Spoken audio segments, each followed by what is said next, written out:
Okay, so good morning, guys. Let's start our today's class. So, today we are going to start with the new chapter, that is origin and evolution. Okay, so before starting, let's understand one thing. What do you mean by evolution? Evolution is nothing but the changes that we are going to see in flora and fauna, which is going to be a slow and a gradual change.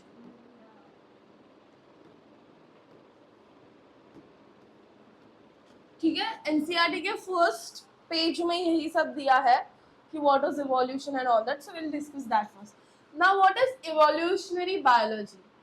When we are going to study the history of life forms on the earth will be known as evolutionary biology. Okay, अब ये क्या है? Stellar distance. Stellar distance is nothing but the distance between the planets that we are going to study. तो इसके ऊपर भी exact line है. And the question comes on assertion and reasoning which is measured in light years. So जो solar system के बारे में हम सबको पता है, राइट? तो उनके बीच का जो डिस्टेंस है, ज्योग्राफी में हमने ऑलरेडी पढ़ा कि हम लोग यूजुअली लाइट ईयर्स में ये करते हैं, फिगर आउट करते हैं, राइट? सो उसी को हम लोग क्या बोलेंगे यहाँ पे अभी? Stellar distance. Correct? Basics is clear. Now let's start with our topic which is origin of universe. अब यूनिवर्स का ओरिजिन कब स्टार्ट हुआ है? Almost 20 billion years ago. कितना ओल्ड है universe? 20 billion years ago. Okay, so it was considered कि हम लोग का जो यूनिवर्स का स्टार्टिंग हुआ है वो पहले यूनिवर्स जैसा नहीं था.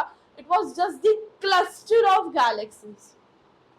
ठीक है, then that is where we come up with the Big Bang theory. Big Bang theory किसने दिया है?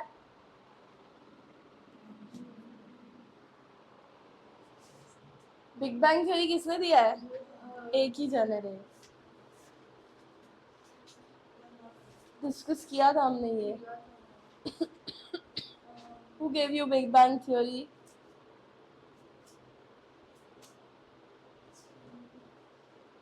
L से है कोई?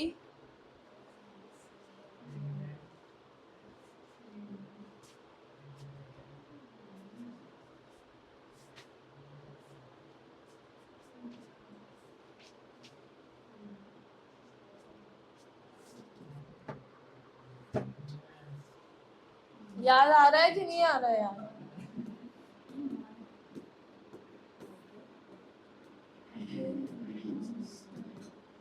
एबी लैम्पशर. कौन कब दिया उसने हमको ये theory? In 1931. Okay, he gave us the theory of Big Bang. अब what happened initially? See, understand, पहले हमारे पास जब लाइफ फॉर्म्स नहीं थे, कुछ भी प्रॉपरली फॉर्म नहीं था, तब सिर्फ एक हॉट मोल्टन चीजें थी, एक्सेस टेम्परेचर था एंड चीजें सारे heat was a lot. Okay, so हमारे पास एक बाद में एक सिंगल ह्यूज एक्सप्लोजन हुआ जिसके वजह से फिजिकल टर्म्स में चेंजेस हुए. जो हमने सोचा भी नहीं था वैसे चेंजेस स्टार्ट हुए. That is what they are saying. Clear? फिर उसके बाद में क्या हुआ? यूनिवर्स एक्सपांड हुआ. यूनिवर्स एक्सपांड हुआ कब एक्सपांड हुआ? जब temperature started a bit cooling down. Excess temperature था तब यूनिवर्स एक्सपांड नहीं हुआ था. But after the collision when the temperature started lowering, फिर यूनिवर्स की फॉर्मेशन स्टार्ट हुई. यूनिवर्स की जैसे ही फॉर्मेशन स्टार्ट हुई, there were the gases which were formed, which are hydrogen, helium and all. In gases का condensation हुआ तो हमको क्या मिलने लग गई? Galaxies. Now what are galaxies? Galaxies are nothing but the cluster of stars and clouds of gases and dust. Clear? Galaxy बन गया. Galaxy के बाद क्या बनेगा? Milky Way, stars and all. Stars तो है ना, cluster of stars and all. तो उसके बाद क्या बना अपने पास? Milky Way. Correct? Milky Way के बाद में क्या बना? Earth, which is 4.5 billion years ago. Is it clear? Sure? जब ये चीजें हो रही थी तब मेरे अर्थ की कंडीशन क्या थी? अंडरस्टैंड जब अर्थ बन गया उसके बाद अर्थ की कंडीशन क्या थी, ये है यहाँ पे, ठीक है। तो तुमको क्या लगता है ओजोन लेयर था तब हमारे पास, ओजोन लेयर तब हमारे पास नहीं था। तो जो सन की रेज है वो डायरेक्टली अर्थ पे आती थी। सन की रेज कौन सी रेज होती है, UV rays. So UV rays are directly coming on the earth. So there was basically no atmosphere first of all on the earth. Atmosphere था तब नहीं, क्योंकि अभी भी फॉर्मेशन हो रही है, ठीक है। अभी तक कंप्लीट चीजों की फॉर्मेशन नहीं हो रही, we are still on that stage की ग्रोइंग स्टेज चल रहा है। सो एटमॉस्फेयर नहीं था, वाटर एक्चुअल फॉर्म में नहीं था, बट अपने पास वाटर वेपर के फॉर्म में था, एंड मोल्टन मास था जो रिलीज हो रहा था, जिसके अंदर मिक्सचर ऑफ गैसेस थी, गैसेस एंड CH2 था, NH3, CO2, ये सारी चीजें फॉर्म हुई and they started releasing from it. जब इनका रिलीज स्टार्ट हुआ तब हमको क्या पता चला कि we are going to require certain forces to break and form UV. UV तो है अपने पास, सॉरी ओजोन लेयर बनाना है अपने को। अब ऑक्सीजन है अपने पास, H2O है in the form of water vapour, जिससे स्प्लिट होकर अपने को ऑक्सीजन मिल सकता है, राइट। तो ओजोन लेयर की फॉर्मेशन कैसे होगी, H2O ब्रेक डाउन होगा into H2 plus half O2, जो आगे अगेन रिएक्ट होके CO2 भी बना रहा है, राइट। एंड ये जो गैस है that is very much lighter into atmosphere, तो वो ऊपर चली जाएगी। जितना ज्यादा ऊपर जाएगा फिर उनका रिएक्शन हुआ, और उसके बाद में हम लोग को क्या मिला, फॉर्मेशन ऑफ ओजोन लेयर।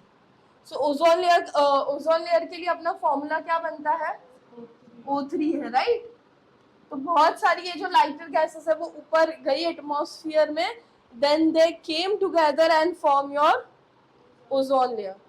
तो अभी हम लोग ने सुना है ना ओजोन लेयर डिप्लीट हो रहा है, कहीं पे तो ओजोन होल भी बना है, कहाँ बना है, हाँ।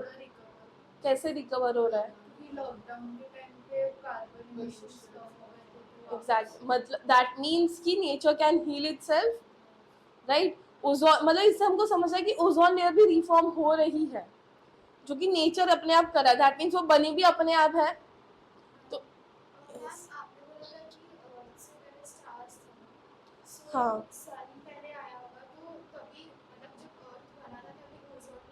ओजोन लेयर नहीं थी, ओजोन लेयर बाद में फॉर्म हुई है, हाँ। ओजोन लेयर जब फॉर्म हो जाएगी ना, देखो कैसा है, we are going to learn about chemical interaction as well. तो ओजोन लेयर बनने के बाद जो हमारा इवोल्यूशन है वो केमिकल इवोल्यूशन नहीं है, अभी अपना वो नॉर्मल इवोल्यूशन है, मतलब बायोजेनेसिस का इवोल्यूशन है। उसके पहले ओजोन लेयर के बनने के पहले जो ये सारी चीजें फॉर्म हुई है, गैसेस, मॉलिक्यूल्स एंड ऑल, उसमें अपना केमिकल इवोल्यूशन हुआ है। So we are form from a chemical only, बहुत सारे केमिकल कॉम्पोजिशंस हुए, उनके फॉर्मेशन हुए, ऑर्गेनिक से इनऑर्गेनिक कंपाउंड, ये वो, फिर हमको न्यूक्लियोटाइड्स मिले, न्यूक्लियोटाइड्स एक साथ आके फिर उन्होंने एक यूनिसेलुलर ऑर्गेनिज्म बनाया, फिर उस यूनिसेलुलर ऑर्गेनिज्म से इवॉल्व होके मल्टीसेलुलर मिला, and then that evolved more and we got animals, humans and different species, correct?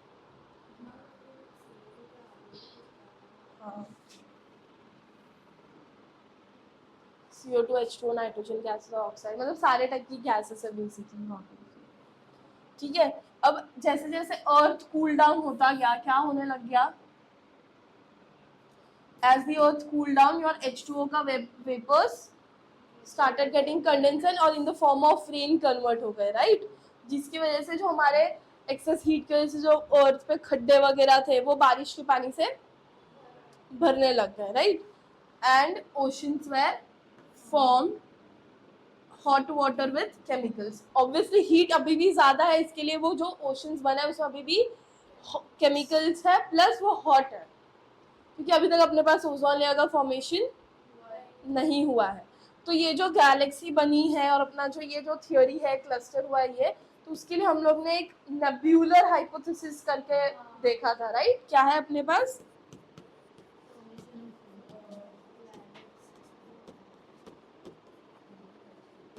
अब नेब्यूलर हाइपोथेसिस में there are two scientist that we have to remember, है ना। There are two scientist that we have to remember. First scientist का नाम क्या है, Kent है, क्या है, एंड उसमें फिर एड ऑन किया है दूसरे साइंटिस्ट ने विच इज लैप्लेस. और we can say revised the theory.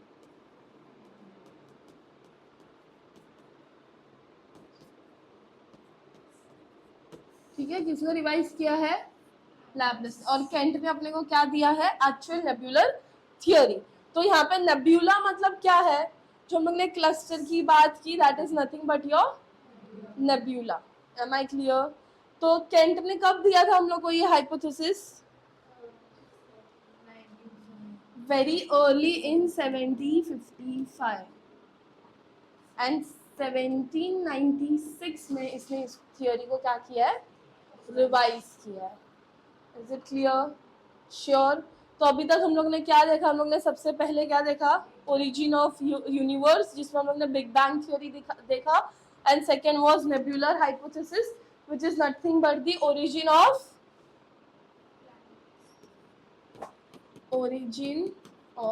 we can say solar system. जैसे अर्थ बना है वैसे ही बाकी के भी प्लैनेट्स बने होंगे. कॉन्सेप्ट तो सेम ही रहा होगा. अभी भी वहां पे लाइफ नहीं आई है बाकी के प्लैनेट्स पे. लाइफ फॉर्मेशन तो अभी भी ऑन गोइंग प्रोसेस में है. कहाँ पे मिला अभी तक लाइफ? किसी हाँ, बट अभी तक लाइफ हमको कंफर्मेशन हुआ है तो उसके ऊपर अभी भी we have to do research and अभी भी चल रही है. क्लियर?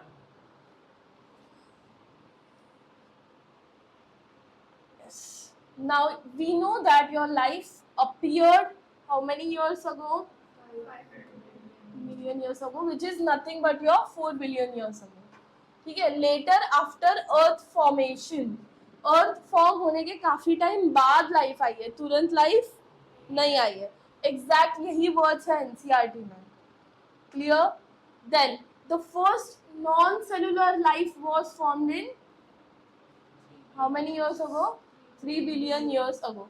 नॉन सेलुलर का मतलब क्या है? यहाँ पे हम लोग एक्चुअल लाइफ की बात नहीं कर रहे हैं. यहाँ पे हम लोग ये जो सेल के अंदर के अपने जो केमिकल का एक्चुअल फॉर्मेशन है उसका बात कर रहे हैं. That means your proteins, RNA and polysaccharides. जब प्रोटीन, आरएनए, पॉलीसैकेराइड, डीएनए ये सब जब एक साथ आए तब हमको मिला फर्स्ट यूनिसेलुलर सेल. समझा? So your first unicellular cell, which was obviously a prokaryotic cell, was formed 2 billion years ago, which is 200 million, 2000 million years ago. Clear? So first eukaryotic cell अपने को कब मिला था? 1.5 billion years ago. Clear? तो जब मैं अभी imagine prokaryote से हम लोग का फॉर्मेशन कैसे हुआ होगा? We know that we are formed from the prokaryotes and जो first life थी या initial life जो form हुई थी वो कहाँ पे form हुई थी? water में. That is for sure that we know, correct? तो prokaryote से हम लोग evolve कैसे हुए?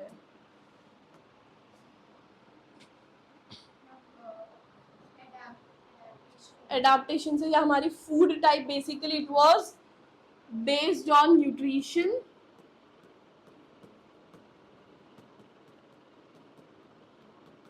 ठीक है. जैसे बेसिकली नॉर्मल हमको पता है मेजॉरिटी ऑफ द जो यूनिसेलुलर ऑर्गेनिज्म थे वो ऑटोट्रॉपिक थे. Let's consider that. बट जैसे इवोल्यूशन हुआ कुछ हेटेरोट्रॉपिक भी मिले. अब जो हेटेरोट्रॉपिक है, हेटेरोट्रॉपिक मोड ऑफ न्यूट्रिशन में we know that we are having a lot of different varieties. जैसे कि we have saprophytic, then symbiosis है, और क्या है? पैरासिटिक है. Right? We have different types. वैसे यहाँ पे सबसे पहले अपने को हेटेरोट्रॉपिक मोड ऑफ न्यूट्रिशन मिला ऑटो के बाद में. अब हेटेरो में भी हमको मिला पहले कीमो ऑटोट्रॉपिक. मतलब क्या? Basically they can make their own food. खुद को मॉडिफाई किया क्योंकि हेटेरोट्रॉपिक थे तो खाना दूसरे के ऊपर डिपेंडेंट रहना पड़ता था. लेकिन they had nothing to be dependent on. So उन्होंने क्या किया? क्योंकि बहुत सारे केमिकल्स अपने पास अवेलेबल थे, सो दे evolved into chemoautotropic organism. फिर अपने पास अनऑक्सीजनिक फोटोऑटोट्रोपिक ऑर्गेनिज्म आ गए, बेसिकली जो फोटोसिंथेसिस करेंगे. प्रॉपर ऑटोट्रोपिक के लिए भी वहां पे पहले ट्रीज तो थे नहीं, ग्रीन क्लोरोफिल और वो प्रोसेस होने के लिए। हेट्रोट्रॉपिक से बाद में इवॉल्व होकर अपने को क्या मिला, अनऑक्सीजनिक, फोटोट्रोपिक, फिर ऑक्सीजनिक, एंड फिर इन्होंने क्या रिलीज किया, again O2 in the atmosphere which increase the oxygen level in the atmosphere, hence you got the formation of ozone layer। समझा? सो ये जो प्रोसेस हो रहा था यहाँ पे, जो टेम्परेचर था वो कैसा था, रिड्यूसिंग एटमॉस्फेयर में था। कैसा था? अभी जो हो रहा है, मतलब बेसिकली अभी हमारे पास ऑक्सीडेशन और reduction at the same time हो रहा है, बट वो टाइम पे ऑक्सीडेशन का कोई चांस था ही नहीं, क्योंकि उतनी अवेबिलिटी नहीं थी। तो जो एटमॉस्फेयर था वो कौन सा था अपना, रिड्यूसिंग एटमॉस्फेयर। क्लियर? अब यहाँ से फिर अपना ऑक्सीडाइजिंग एरिया स्टार्ट होता है, जब हम लोग ऑक्सीजनिक फोटोसिंथेटिक बैक्टीरिया ने रिलीज या जो भी सेल है उसने रिलीज किया O2 in the atmosphere, and you got ozone layer form. अब ये सब के टाइम पे थोड़ी अर्थ की कंडीशंस चेंज होने लगी है। पहले हम लोग ने देखा जब इनिशियल अर्थ की कंडीशन कैसी थी, अब हम लोग वापस देखेंगे कि अर्थ की कंडीशन क्या हो रही है। समझा? ये सब चीजें हो रही है, ओजोन लेयर फॉर्म हो गई। क्लियर? करेक्ट? अब ये जो पार्ट है ना, ये जो पार्ट, इसका इन डेप्थ एनसीईआरटी में दिया नहीं है, बट इसका PYQ आया था। Basically this was the question which was asked in some of the years in the exam, that's why we have just went through it. Okay, next है origin of life on earth. Earth पे life कैसे start हुई है, right? So it was started 4000 years old. अब यहाँ पे अपने पास different different theories है, जिसके बाद हम लोग अर्थ की कंडीशन को समझेंगे। सबसे पहली थियोरी क्या थी? First theory was about the special creation. अब स्पेशल क्रिएशन क्या बोलता है कि गॉड ने क्रिएट किया है, ठीक है? तो देयर इज नथिंग लाइक जो कोलिजन वोलिजन कुछ हुआ होगा, ऐसा कुछ नहीं है। गॉड ने क्रिएट किया और गॉड ने ही डाइवर्सिटी दे दी, और वो इवेंचुअली फिर हम लोग इवॉल्व होते गए और डाइवर्सिफाई होते गए। That was your basic special creation theory. Second theory है पैनस्पर्मिया या कॉस्मिक थ्योरी, जिसको हम लोग एक और बोलते हैं टेरेस्ट्रियल थ्योरी। अब ये थ्योरी क्या बोलता है कि light came from outside of earth, ठीक है?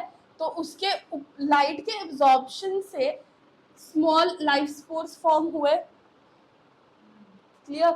एंड सबसे पहले वाटर में फॉर्म हुए। ये अर्ली ग्रीक थिंकर्स का कॉन्सेप्ट था। That means we are formed from something which is non living. Basically एक नॉन लिविंग चीज के वजह से हम लोग फॉर्म हुए। That is what your panspermia या cosmic theory says. Is it clear? समझा? This was something which was thought by the early Greek thinkers. ये पैनस्पर्मिया थ्योरी किसने दिया है पता है तुमको?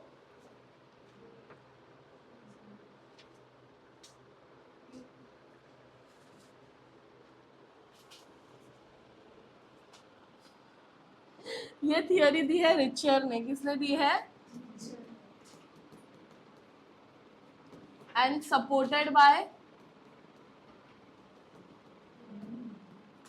any guesses? It is supported by whom? सोचो।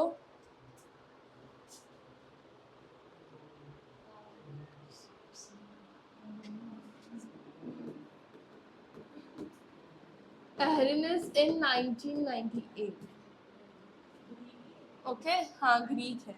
अब नेक्स्ट साइंटिस्ट है वॉन हेलमन। कौन है नेक्स्ट साइंटिस्ट? है वॉन हेलमन। अब इसने क्या किया ना, क्योंकि अब ये कुछ थ्योरीज बनाने वाला है, ठीक है? इसकी भी एक थ्योरी है जो हम लोग को पढ़नी है। तो इसने क्या किया, इसने एक एक्सपेरिमेंट किया। इसने एक कपड़ा लिया जिसको बहुत गंदा किया, ठीक है? उसके ऊपर बहुत सारा डस्ट, ये वो बहुत कुछ डर्ट वगैरह चीज़ें डाल दी। फिर उसके ऊपर उसने वीट का वो जो भूसा होता है ना, यू नो व्हाट इज भूसा? हाँ, तो उसने वीट का भूसा भी डाल दिया, और फिर उसने क्या किया, उसको एक रूम में बंद करके छोड़ दिया। क्या किया उसने? उसको एक रूम में बंद करके छोड़ दिया। 21 डेज के लिए उसने उस रूम को एकदम कॉम्पैक्टली पैक रखा और छोड़ दिया। ठीक है, तो अब मुझे बताओ 21 उसने रूम को बंद रखा है, तो तुमको क्या लगता है क्या हुआ होगा नेक्स्ट? फंगस का ग्रोथ बट होगा क्या, क्योंकि लाइट वगैरह कुछ नहीं था बट कुछ डिकम्पोज तो होगा ही, क्योंकि उसमें डर्ट वगैरह रहेगा तो ऑब्वियसली बेसिकली डिकम्पोजर्स का ग्रोथ होना चाहिए था लॉजिकली। अभी जो हमको पता है बिकॉज एवरीथिंग, सो हमारे अकॉर्डिंग डिकम्पोजर्स का ग्रोथ होना चाहिए था। बट हुआ क्या वहां पे? वहां पे हुआ बहुत सारे चूहों का ग्रोथ। क्या हुआ वहां पे? वहां पे बहुत सारे चूहे आ गए उस रूम में। तो वो चूहों को देख के हार्मन को क्या लगा कि ये जो चूहे हैं वो इन चीजों से अराइव्ड हुए हैं। मतलब फिर उसने क्या थियरी बनाया, और काफी साल तक ये थियरी एक्सेप्टेड था कि जैसे जो भी वाटर एरियाज है वहां पे बहुत ज्यादा मड होता है, वाटर होता है, तो वो बहुत ही क्लमजी एरिया होता है। तो वहां पे जो हमको फ्रॉग मिलते हैं या टेरेस्ट्रियल एनिमल्स मिलते हैं, वो क्यों मिलते हैं? बिकॉज ऑफ दिस थियरी, मतलब क्योंकि वहां से हमारा न्यू लाइफ स्टार्ट हो सकता है। That was the logic he had, कि इसीलिए वो रूम में बहुत सारे चूहे आ गए। अब मुझे तुम लोग बताओ वो रूम में चूहे किधर से आए? देयर आर हाई चांसेस कि वो रूम में कहीं पर तो ऑलरेडी चूहे रहेंगे दो, जो रिप्रोडक्शन किए और इतने सारे हो गए। राइट उनके रिप्रोडक्शन की वजह से वो इंक्रीज हुए। It has nothing to do with whatever he kept there. हाँ शायद वो चूहों के लिए खाने का सोर्स बन सकता है, right, but there was nothing like that कि उसके वजह से तुम्हारा फॉर्मेशन हुआ है। समझा? ये ऐसी थिंकिंग, मतलब ये थ्योरी दी गई थी। Clear? So according to this theory the belief was shore has life because of mud, light, water etc.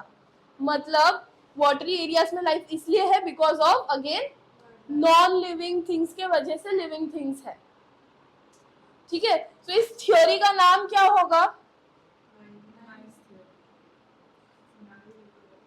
This theory is known as theory of spontaneous generation or the theory of abiogenesis, which means the life is going to come from decaying matter, या abiogenesis is more over biogenesis living, मतलब वो non living हो जाएगा।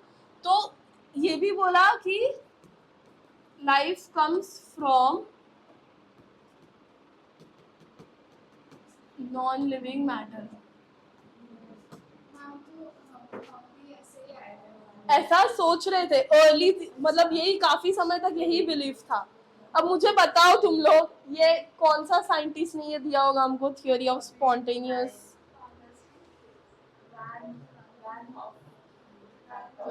Van हेलमन ने दिया होगा, right, उसने experiment किया। तो और साथ ही में एरिस्टोटल और बाकी के लोगों ने भी ये थ्योरी को एक्सेप्ट कर लिया था कि हाँ यार ऐसा ही कुछ तो रहेगा, वी बिलीव इट। फिर उसके बाद में दूसरी थ्योरी आती है अपनी, which is theory of biogenesis, जिसने दिया था लुइस पास्चर ने। अब ये लुइस पास्चर हम लोग ने कहीं और भी पढ़ा है, पास्चराइजेशन, यस।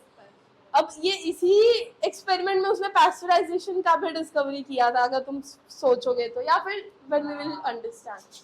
ठीक है, इसने क्या किया? इसने डिक्लेयर किया कि ये जो थ्योरी ऑफ स्पॉन्टेनियस जनरेशन है वो गलत है, उसने डिस्कार्ड कर दिया।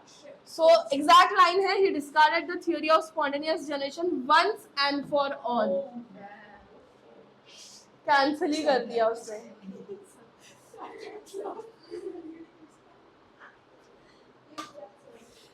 ओके, इसके बाद फिर अपना थ्योरी आता, तो इसी थ्योरी में अपने को एक मेजर पॉइंट पता चलता है that your life is going to be possible only with the help of pre-existing life.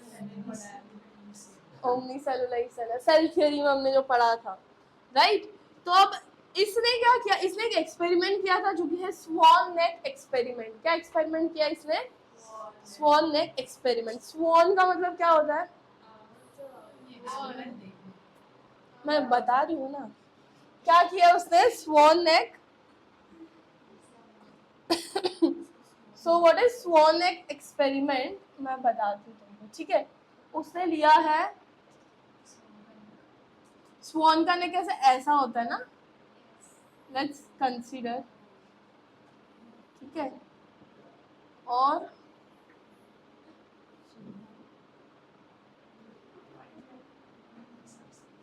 ठीक है, उसने लिया है ऐसा एक बीकर कंटेनर लिया है जिसका नेक ऐसा है, स्वॉन जैसा है, ठीक है। फिर उसने क्या किया, इसके अंदर ना बहुत सारी चीजें डाली, बैक्टीरियाज डाले, ठीक है। तो मुझे बताओ, जब उसने ये एक्सपेरिमेंट किया होगा, तुमको क्या लगता है यहाँ पे बैक्टीरियल ग्रोथ इंक्रीज हुई होगी?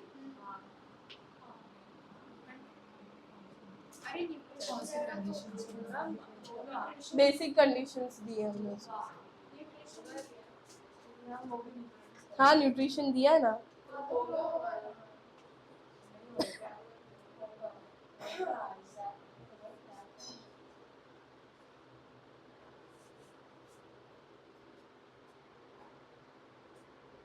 हाँ बोलो बोलो, क्या होगा?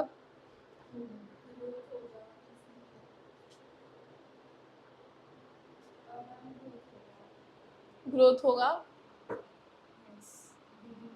कुछ ग्रोथ नहीं हुआ इधर, कुछ ग्रोथ नहीं हुआ। फिर उसने एक और एक्सपेरिमेंट किया, उसने ना ये स्वॉन नेक को काट दिया और उसने एक नॉर्मल फ्लास्क लिया, इसमें थोड़े दिन के बाद उसको क्या मिला? ग्रोथ। क्यों? तो हवा इधर भी आ रहा था, इधर क्या हो रहा था? बिकॉज ऑफ इट्स शेप, जो देखो ये सब उसने ना पहले इनिशियली स्टेराइल कंडीशन में शुरू किया, ठीक है। तो अगर यहाँ पे क्या हो रहा था ना, अगर कोई चीज आ भी रही थी तो यहाँ पे स्टिक हो जा रही थी, आगे ही नहीं बढ़ पा रही थी, तो अल्टीमेटली वो यहीं पे अटक जाके फिर डेथ हो जाएगा बेसिकली। वेयर यहाँ पे क्योंकि स्ट्रेट रूट है, डायरेक्ट फॉर्मेशन है। हाँ, तो फिर लुइस पास्चर ने एक और एक्सपेरिमेंट किया। क्या एक्सपेरिमेंट किया? Warming milk yeast.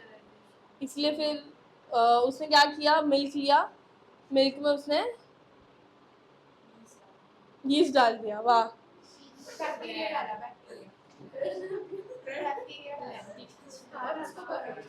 हाँ, उसने देखा कि जब वो स्टेरलाइज मिल्क से कर्डलिंग करा रहा है तो उसको अच्छा मिल रहा है compare to the direct curdling.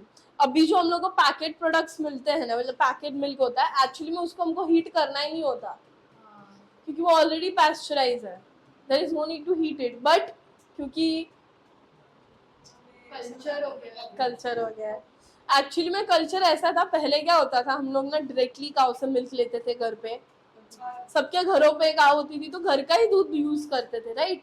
तो वो क्या करते थे, फिर उसको जब ऑब्वियसली वो क्योंकि फ्रेश आया तो उसको हमको पैस्चराइज करना पड़ेगा, इसलिए हम उसको गर्म करते थे। फिर इवेंचुअली हम पैकेज मिल्क पे आ गए, बट वो जो हमारा कल्चर है वो कंटिन्यू ही रहा।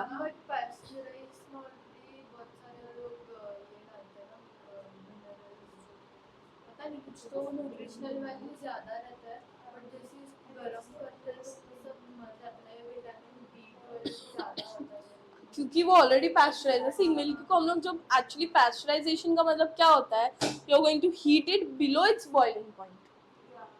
जब हम मिल्क को बॉइलिंग पॉइंट तक हीट कर देते हैं तो उसके बहुत सारे मिनरल्स खत्म हो जाते हैं, जो हम लोग सब लोग घर पे करते हैं। आई बेयरली थिंक कि कोई ऐसा होगा जो उसको बॉईल नहीं करता है, वो ऊपर तक आ जाता है फिर उसको हम लोग बंद करते हैं, मैनी टाइम्स गिर भी जाता है, राइट।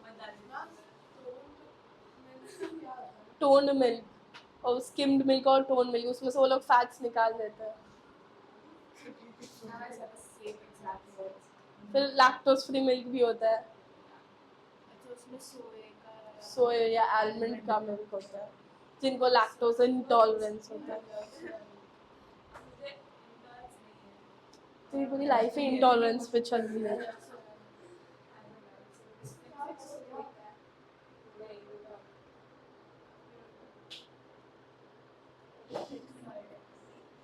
समझा? तो एक उसका एक्सपेरिमेंट ये था जिसमें इसने प्री स्टेरलाइज फ्लास्क लेके किया था,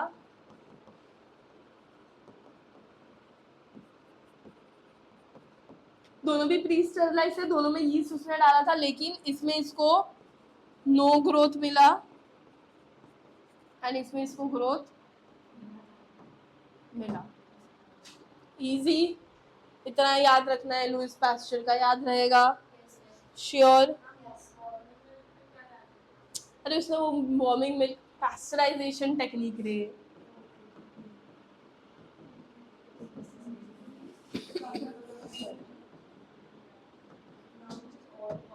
क्लियर?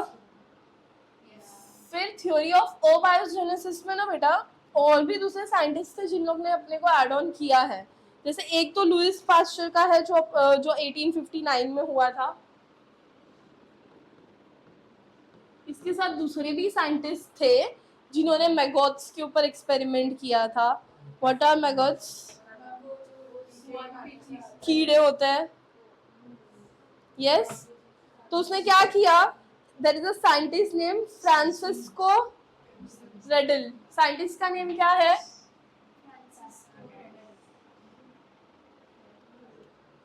ये एक हो गया लुईस पास्चर। दूसरा साइंटिस्ट कौन है? फ्रांसिस्को। इसने क्या किया? इसने लिया एक कुक्ड मीट लिया और उसको 3 जार में लिया, 3 जार में डाला। क्या किया इसने? Cooked meet placed in 3 different jar.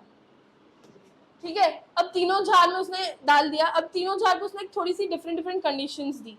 जैसे कि एक जार को उसने कंप्लीटली सील किया,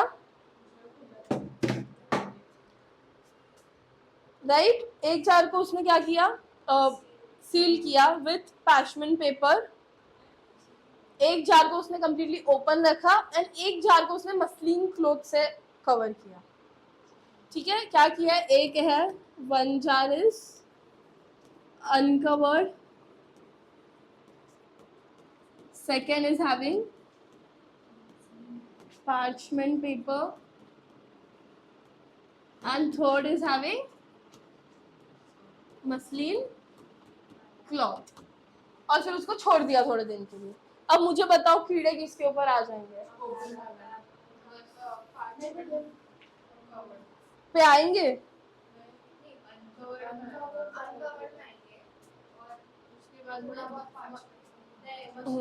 सिर्फ अनकवर्ड में आए।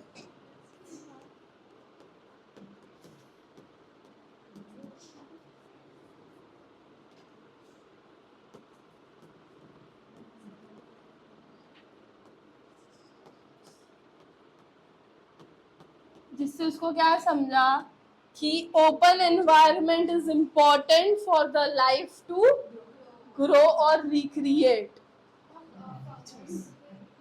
हाँ, मतलब उसके साथ हम लोग तो इस पर डिस्कस किया, और तो डिकम्पोजिंग और ये सब भी हुआ ही होगा, बट अभी के लिए उन्होंने ये अज्यूम किया कि एक ओपन स्पेस चाहिए या कुछ तो चाहिए जिससे वो रीग्रो कर सके। समझे? अगर मेरा कंप्लीटली बंद एरिया है तो उसमें ज़्यादा से ज़्यादा क्या हुआ होगा? डिकम्पोजिशन स्टार्ट हुआ होगा, बट कोई न्यू लाइफ फॉर्म का starting is a bit difficult. समझा? पर इधर उसने एकदम उसको स्टराइल कंडीशन दी है, जैसे रिक्वायर्ड कंडीशन थी वैसे। ओके, अब what do you think first life earth पे कैसे आई? हम लोग अच्छा, उसके ऊपर का अभी वो डिस्कशन खत्म हो गया, पता है ना तुमको? मुर्गी आई पहले या अंडा? सो मुर्गी was first and then egg, because egg में जो एक पर्टिकुलर टाइप ऑफ जो प्रोटीन मिलता है वो सिर्फ हेन की ओवरीज में ही मिलता है और किधर भी नहीं मिलता है। तो देयर आर चांसेस कि हेन किसी एक XYZ ऑर्गेनिज्म से इवॉल्व हुई है, फिर उसने एग्स दिए हैं and then the life has continued for the chickens. मुर्गी पहले आई है, वो बोल रही हूँ मैं। जैसे हम लोग इवॉल्व हुए हैं। अभी एक मिनट नहीं, there could be the different things as well ना. इमेजिन करो हम लोग डायरेक्ट बर्थ लेते हैं अपने पेरेंट्स, राइट?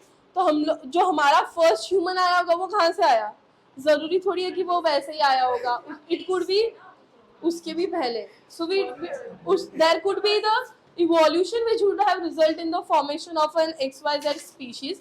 फिर उसका जो आगे प्रोसेस कंटिन्यू हुआ है that is different. That will depending upon that species का टाइप, द हैबिटेट. फिर उसने वो चीज़ अडॉप्ट की होगी. जैसे जरूरी नहीं है जब चिकन बना होगा तब चिकन ने सोचा भी नहीं होगा कि वो एग ले करने वाली है. बिकॉज अभी हमारा एक तो केमिकल इवोल्यूशन बंद हो गया है. We are just having biogenesis का इवोल्यूशन जिसमें सिर्फ हमारी लाइफ फॉर्म्स में इवोल्यूशन हो रहा है.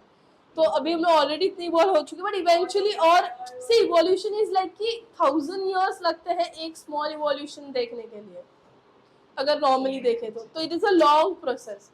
तो मे बी हमको अभी फिलहाल कुछ इवोल्यूशन नहीं दिख रहा है. But next to next generation might see some evolution unexpected. हाँ, ऑलरेडी हम लोग का हाथ का हो रहा है बिकॉज ऑफ फोन यूसेज ना. लाइक ये पार्ट जो है उसका मसल्स वीक हो रहा है. ओवर द पीरियड अभी. तो after like few more years वो तो अभी भी वेस्टिजियल ऑर्गन में है बट इरेज हो जाएगा. विजडम टूथ है, निकल जाएगा शायद. पिना का कुछ काम नहीं है, वो भी शायद चले जाए. मतलब it is considered as a vestigial organ. मतलब नहीं है तो भी तुमको कोई दिक्कत नहीं है तो इट इज फाइन. नहीं है तो भी कुछ प्रॉब्लम नहीं है. तो ये चैप्टर में लोग vestigial organs, homologous organs, analogous organs ये सब चीजें भी पढ़ने वाले हैं. क्या ये स्लाइड पे हम पहली बार आए हैं क्योंकि ये पूरा चैप्टर ही उसी के ऊपर है कि how did the first life came on earth. इस पे अपना आता है theory of chemical evolution. Now what is theory of chemical evolution? ये ओपेरन एंड हैल्डन, ये दोनों एक साइंटिस्ट है, दोनों डिफरेंट जगह के हैं. एक है रशिया का, दूसरा है इंग्लैंड का. हैल्डन जो है वो इंडिया में मरा है बाय द वे. उसको इंडिया इतना अच्छा लगा था कि वो परमानेंटली इंडिया शिफ्ट हो गया था. मतलब उसकी डेथ इंडिया में हुई है even though he was an from England. So he was situated in Bhubaneswar which is in Odisha and वहाँ पे ही उसका डेथ हुआ. मतलब वो बहुत ही ज्यादा क्या बोलते हैं एकदम फैसिनेटिंग लगा उसको इंडिया एंड वो यहीं पे शिफ्ट. इवन उसने यहाँ की सिटीजनशिप भी ले ली थी. इतना भी पुराना नहीं है. अरे थियोरीज सब अभी अभी आई है. अर्थ इज ओल्ड, थियोरीज तो रिसेंट ही है ना फिर भी. ओके, तो वो अभी ये केमिकल इवोल्यूशन की थ्योरी क्या बोल रही है? देखो, अपने पास फ्री एटम्स थे,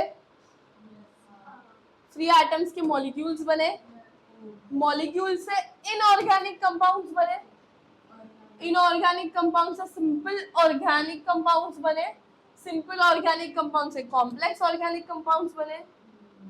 Can you give me an example of complex organic compounds? Glucose, right? Fructose, sugar, बहुत सारे galactose, ये सारी चीजें, न्यूक्लियोटाइड्स एंड ऑल. फिर इन सब के मिक्सचर की वजह से एंड इन सब के इंटरकनेक्शन की वजह से हमको मिला फर्स्ट लाइफ फॉर्म. ये हमारा क्या था? Chemical evolution. जब केमिकल इवोल्यूशन हो रहा था तब हमारी अर्थ की कंडीशन क्या थी? टेम्परेचर था काफ़ी high, around 800 to 900 degree Celsius. Volcanic eruptions होते थे. पन वाटर का जो टेम्परेचर है वो कितना होगा? अर्थ के ऊपर टेम्परेचर 800-900 डिग्री है. पानी का टेम्परेचर 100 के बिलो होगा क्योंकि अगर 100 के ज्यादा हुआ तो फिर वो इवापोरेट हो जाएगा. तो उसका टेम्परेचर कम था. फिर हाँ, फिर से बारिश हुई. तो यहाँ पे as we discuss it was a reducing atmosphere, correct? So इसके ऊपर एक एक्सपेरिमेंट आता है इसके बाद which is your S L का एक्सपेरिमेंट. किसका एक्सपेरिमेंट आता है अपने पास? मिलर का एक्सपेरिमेंट. मिलर का एक्सपेरिमेंट बहुत ही ज्यादा इम्पोर्टेंट है. क्यों इम्पोर्टेंट है?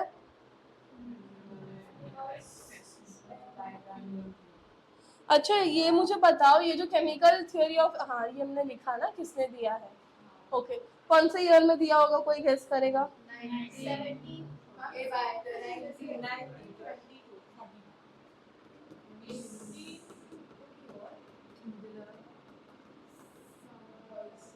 It is a physiochemical process.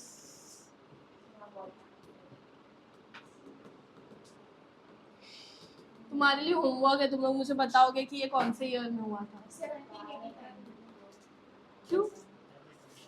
I say assume. Homework for you in the next class. Yes, coming back to the Miller's experiment. Miller जो था वो कब का था? मिलर जो था उसने 1953 में हमको ये एक्सपेरिमेंट किया था. He was from America. America का था वो, अमेरिका का. He was from America, right. अब इसने क्या किया, हम लोग ने पीछे देखा अर्थ की टेम्परेचर कैसी थी, अर्थ में क्या कंडीशंस थी. उसने वो सेम कंडीशंस अपने एक्सपेरिमेंट में दिया है. He has tried his best to give the same condition, ताकि हमको समझ आए कि कैसे आगे का जनरेशन या आगे के बायोजेनेसिस का जो प्रोसेस है वो स्टार्ट हुआ होगा. ठीक है. So what he did, he made the setup. What he did, he made a setup. उसने क्या किया सेटअप में, उसने ये जो बल्ब है इसके अंदर इसने गैसेस डाले हैं, एक इनलेट और एक आउटलेट रखा है, और ये कंडेंसर है वाटर कंडेंस करने के लिए. नीचे वाटर ड्रॉपलेट्स है. Then we have here organic compounds, क्योंकि ऑर्गेनिक कंपाउंड सब बन गए थे, राइट. फिर नीचे इसने एक टैप रखा है लिक्विड वाटर का, लिक्विड वाटर को ट्रैप करने के लिए. फिर यहाँ पे है ये बॉइलिंग वाटर, क्योंकि टेम्परेचर जो था वो बहुत ही हाई था, तो वो हाई टेम्परेचर देने के लिए उसने इलेक्ट्रोड्स लगाए हैं जो कि देते हैं उसको 7500 वोल्ट्स. ठीक है. यहाँ पे उसने वैक्यूम पंप दिया ताकि वो एटमॉस्फेरिक प्रेशर वगैरह भी मेंटेन कर सके. ठीक है. तो जब उसने इसको रन किया, ठीक है, यहाँ पे क्योंकि हाई वोल्टेज की वजह से एक स्पार्क जनरेट होता है which is going to build up more heat. तो क्या हो गया, यहाँ से वाटर इन एंड आउट का सब स्पेस आ गया. उसको क्या मिला एंड रिजल्ट में? Amino acids. ठीक है, करेक्ट. अमाइनो एसिड्स मिला. अब अमाइनो एसिड्स हमारे लिए मतलब, can you give me some example of amino acids? Valine, lysine. ठीक है. तो ये सारे उसको डिफरेंट डिफरेंट अमीनो एसिड्स मिले. अब हमको पता है कि अमीनो एसिड्स ही हमारे बाकी के न्यूक्लियोटाइड्स बनाएंगे. फिर न्यूक्लियोटाइड्स की वजह से हमारा डीएनए फॉर्म होगा और आरएनए फॉर्म होगा. डीएनए एंड आरएनए फॉर्म हो गया तो हमको क्या मिलेगा? एक यूनिसेलुलर ऑर्गेनिज्म. फिर वो यूनिसेलुलर ऑर्गेनिज्म इवॉल्व होके क्या बना? फिर मल्टीसेलुलर ऑर्गेनिजम्स के डिफरेंट डिफरेंट इंटरेक्शंस की वजह से हमको different different types of species मिली, जिसमें और इवोल्यूशन हुआ. एंड फिर at the end finally we have got humans, जो कि हम हैं. यस. सो इसकी जो थ्योरी है वो वाइडली एक्सेप्टेड थ्योरी थी. इसकी थ्योरी क्या है? इसकी थ्योरी क्या है? Widely accepted theory. क्लियर. फिर इसी के बाद हमारा क्या हो गया, जैसे मैंने तुमको बोला, after the ozone layer formation chemical evolution stop. So first non cellular अपने को कब मिला है? 3 बिलियन ईयर्स अगो. और सेलुलर मिला अपने को 200 billion years ago, which was in water. That we already discussed in the previous slide. Is it clear? समझा यहाँ तक? श्योर? पक्का? Shall we move ahead?